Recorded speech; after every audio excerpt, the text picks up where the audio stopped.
Assalamualaikum warahmatullahi wabarakatuh. Halo semuanya, perkenalkan nama saya Sulis Putrawaria, NIM S5092019-24007.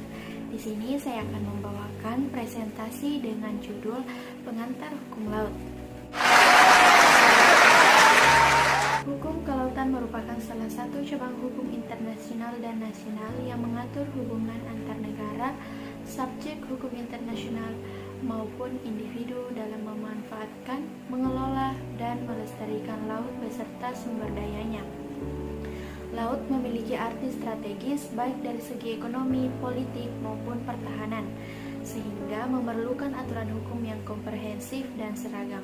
Dalam konteks Indonesia, hukum kelautan menjadi sangat penting, mengingat Indonesia adalah negara kepulauan terbesar di dunia yang diakui oleh Konvensi Hukum Laut 1982 atau UNCLOS 1982 dengan konsep Archipelagic State.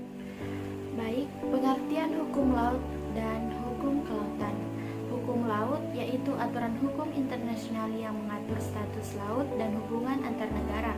Sedangkan hukum kelautan itu lebih luas, mencakup hukum laut internasional dan hukum nasional yang mengatur pemanfaatan laut, sumber daya, lingkungan, keamanan, dan kegiatan bisnis di laut. Perbedaan utama adalah hukum laut mengacu pada hukum publik internasional yang mengatur hubungan antar negara dan sumber daya laut. Sedangkan hukum kelautan juga disebut hukum maritim atau Admiralty Law, lebih berfokus pada aspek hukum perdata swasta yang mengatur bisnis, kapal, dan kontrak yang terjadi di laut. Hukum laut menangani isu-isu seperti yurisdiksi perairan, sedangkan hukum maritim mencakup cedera pribadi, kontrak pengiriman, dan asuransi kapal. Indonesia adalah negara kepulauan terbesar di dunia, lebih dari 17.000 pulau, wilayah laut lebih luas dari darat.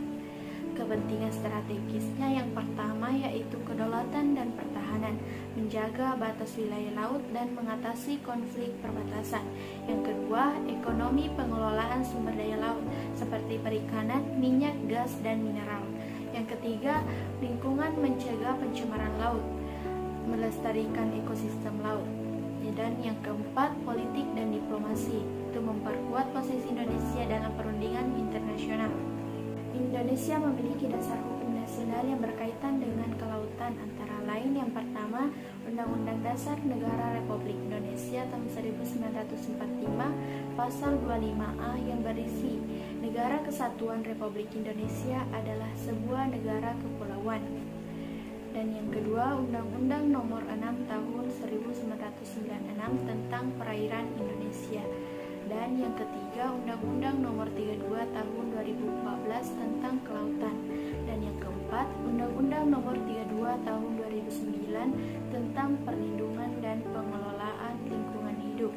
Dan yang kelima, Undang-Undang Nomor 45 Tahun 2009 tentang Perikanan. Konsep wawasan Nusantara dan Deklarasi Juanda 1957 juga merupakan tonggak penting dalam hukum laut Indonesia. Laut bukan hanya ruang geografi, tetapi juga ruang hukum yang mengatur kepentingan berbagai pihak. Bagi Indonesia, hukum kelautan adalah instrumen penting untuk yang pertama yaitu menjaga kedaulatan wilayah laut. Dan yang kedua, memanfaatkan kekayaan laut bagi kesejahteraan rakyat. Dan yang ketiga, menjamin keamanan dan kelestarian lingkungan laut. Dan yang keempat, menjadi landasan diplomasi maritim di forum internasional. Laut adalah keseluruhan rangkaian air asin yang menggenangi permukaan bumi. Definisi ini hanya bersifat fisik semata. Laut menurut definisi hukum adalah keseluruhan air laut yang berhubungan secara bebas di seluruh permukaan bumi. Jadi Laut Mati dan Great Salt Lake yang terdapat di Amerika Serikat dari segi hukum tidak dapat dikatakan laut karena laut-laut tersebut tertutup dan tidak mempunyai hubungan dengan bagian-bagian laut lainnya di dunia. Secara akademik, jika membahas tentang laut akan terkait dengan disiplin ilmu yang lain seperti ilmu lingkungan, geologi,